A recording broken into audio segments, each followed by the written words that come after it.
You're with Julian Lebrano and a review of The Northman. Now, Roger Eggers, the director, American director, came on the scene in 2017 with The Witch, 2015 with The Witch. One of the defining films of the last decade for me. Anna Taylor-Joy, I don't remember seeing her before in the lead role, and this incredible Puritan horror movie set at the time of the first Puritans arriving in America and dealing with their religious piousness combined with superstitions that were real for them because they were growing crops and failing and dying of starvation and stuff like that. So all these things were very different to how they'd be perceived now, and it was a masterpiece. There's the only rival in A24 lore for me, that brilliant studio, or as a horror film that decade, I think, is Hereditary. Equal joint first for me. I loved it. And The Lighthouse that followed, another art house triumph, the most art house film he'd made. He's taken over from the British director Ben, I can't remember what his name is, that has gone off the boil with his version of Rebecca and some more mainstream fare, which has just been really lost it. But so far, Roger Eggers has not set foot out of his artistic vision at all to please anyone. The art house was this box frame, black and white, two-hander with a brilliant performance, probably the best William Dafoe performance I've seen, and Robert Pattinson stuck in a lighthouse beating seagulls to death. I said it was overrated when it came out, only because it got absolutely stellar reviews. I said it was really good. But it's certainly an iconic film, and it was a very interesting one. Well, he's gone maximalist and widescreen with The Northman, the Game of Thrones, the movie. Oh, but it's so much more. I had expectations of this film, which were that it was going to be his most commercial and big budget and so on and all of those things. And it's certainly his biggest budget film. It was a bit of a failure at the box office, but obviously it's going to be. So this is... It took me like 3/4 of this film to understand that it's a remake of Hamlet. So one of the most famous Nordic stories of all time is of Prince Amleth, whose father, the king, is killed by the king's brother, and the king's brother then marries his own mother, and he has this, he wanders the film before a climactic battle with the new king, which consumes them both.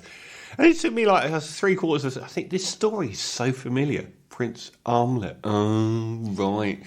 So obviously the most famous version of the Prince Amleth story is by William Shakespeare, which is probably the most famous play in human history. And it broadly follows the same story. It just it is the Prince of Denmark sort of thing.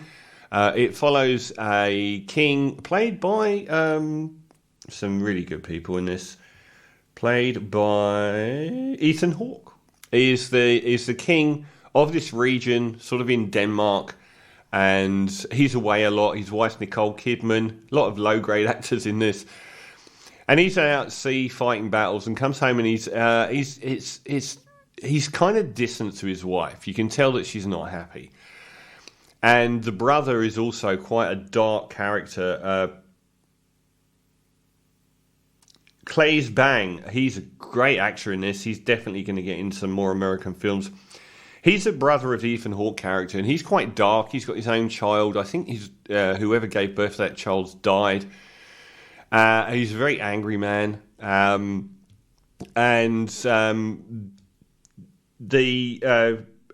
Skarsgård's Amleth. But we see a child version of Amleth at the start, and when his father, the Ethan Hawke character, and the young Prince Amleth go off into the forest, they're cornered by the Fjolnir, the brotherless character, who then basically tells them that, I'm going to murder you. You didn't see that coming. Which is true, he didn't. And at this stage, William Dafoe turns up as well as like a seer, like a mythical sort of a guy that puts potions in fires. And it's on the way back from meeting him where a couple of prophecies are sort of foretold.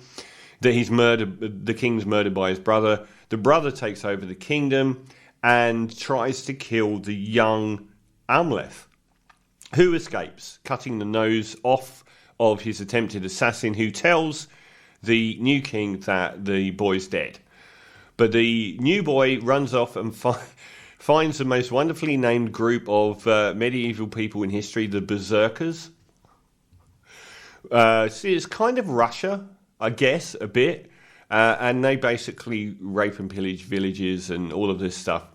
And they just go in and they get into this catatonic state where they end up round a campfire and chanting, and then go and fight, and became known as the Berserkers, hence the term. And during one of these raids where they just kill everyone and enslave everyone, it's a pretty brutal world. The character of the now adult Amleth, played by Alexander Skarsgård, who's come a fair way as an actor, beefcake playing Tarzan, given his opposite again, Nicole Kidman in Big Little Lies or something. He won, I think he won an Emmy for that, for acting. This is his dream project. I think he's American born, but his history is from the Nordic region. He might have even been born over there, I'm not 100% sure, but he is a driving force behind this film being produced and written by Eggers himself, but Sjón, who is an Icelandic poet, I believe, associated with Björk. So basically, he on one of these village expeditions where they murder everyone, Sia, played by Björk. Really, honestly, everything's just fitting in now. She tells him of this prophecy foretold, which is, he has to go and he has to fight for his father's honour.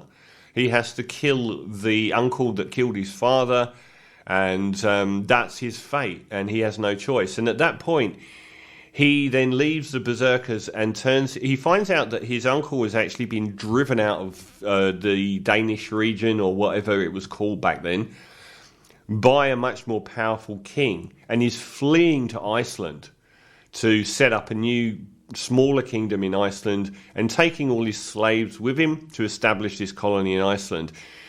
He then turns himself into one of the slaves of this king. Obviously, the king has no idea who he is, because he thought he died in childhood. So he goes to the island and befriends a seer character, a female one, played wonderfully by Anna Taylor-Joy. And over the rest of the movie, the plot of Hamlet plays out with, and a bit like the Green Knight last year, there are these sort of metaphysical and supernatural encounters with beings along the way, and he sort of obtains this indestructible sword from this big knight that then vanishes, and the blue foxes of Iceland come out and taunt the village where the new king's trying to establish a settlement, and it's all incredibly atmospheric. Basically the Alexander Skarsgård character then sets out for revenge against all. And what did I think of this? I think this is the best film I've seen this year, and establishes Robert Eggers as the greatest current director in the world. There is a lot to recommend about this film. I think as a retelling of Hamlet, it does so wonderfully. I've watched it a few times. I found the cycle of the plot and the storyboard actually riveting, but the biggest shock I got is I thought this was going to be his most commercial film. This is closer to the Lighthouse than it is to Game of Thrones. This is still art house stuff. It doesn't make any concessions or take any prisoners. The performances of the main crew, Skarsgård's never been better. Nicole Kidman, her character sits in the background doing nothing for a very long period of time, until she has one of the greatest scenes I've ever seen, where she just pops up in a meeting with Alexander Skarsgård and has just an absolute masterclass, and it turns everything on its head. There are some great revelations along the way. The relationship with a brilliant Anna Taylor-Joy, who was one of my favourite actresses last year for Last Night in Soho, and will be again for this film. She's excellent. It's a harsh, brutal film. The cinematography should be awards winning by Jarin Blashk. It looks even better than The Green Knight. It's magnificent, and I think maybe another film that makes use of Ireland, not for these beatific rolling green valleys, but for this very harsh, abrasive landscape. And there are lots of uses of sequences that happen with like the entire coloration of a particular scene or a particular environment is all sort of tuned to, you know, sepia tones or very blue tones, and it just looks magnificent. And the soundtrack is equally awards worthy by Robin Carolan and Sebastian Gainsborough. Absolutely magnificent.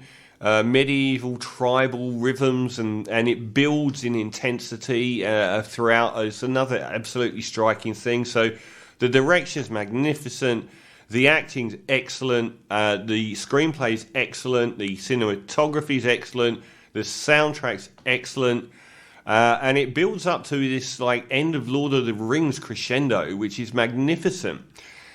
So this is the best film I've seen this year. I think it's magnificent. I think it establishes Eggers as probably the best director in the world.